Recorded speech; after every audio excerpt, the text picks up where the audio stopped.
Punjab assembly में गैर कानूनी भर्तियों के केस में चौधरी परवेज इलाही को 14 रोजा जुडिशल रिमांड पर जेल भेज दिया गया।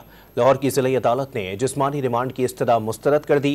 एंटी करप्शन हुकाम ने फैसला हक्काइक के खिलाफ देते हुए चैलेंज करने का ऐलान कर दिया। परवेज इलाही ने भी एक बार फिर कानूनों को डटे रहने का पैगाम दिया।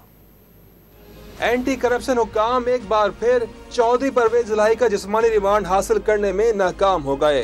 लाहौर की जिली अदालत ने जिस्मानी रिमांड की इस्तदा मुस्तरद करते हुए परवेज इलाही को जेल भेज दिया। सेक्रेटरी असेंबली मुमताज हुसैन का भी जुडिशल रिमांड मंजूर कर लिया गया। केस की समाअत के दौरान एंटी करप्शन के वकील ने जुडिशल मजिस्ट्रेट गुलाम मुर्तजा के केस सुनने पर एतराज उठाया। जज ने रिमार्क्स दिए कि आपकी हिमायत में बात की जाए तो ठीक है, वरना गलत। एंटी करप्शन हुकाम ने अदालती फैसला चैलेंज करने का ऐलान कर दिया।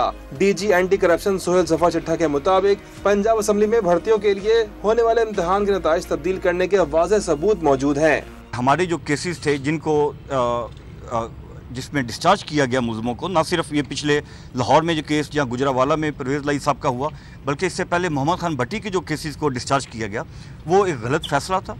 उनको हम चैलेंज कुछ को कर चुके हुए हैं, जो अभी केसेस हुए हैं हम इनको चैलेंज कर रहे हैं। दूसरी जानिब अदालत के बाहर मीडिया से गुफ्तगू करते हुए परवेज इलाही ने कहा, जितने मर्जी केसेस बना लें कोई फर्क नहीं पड़ेगा।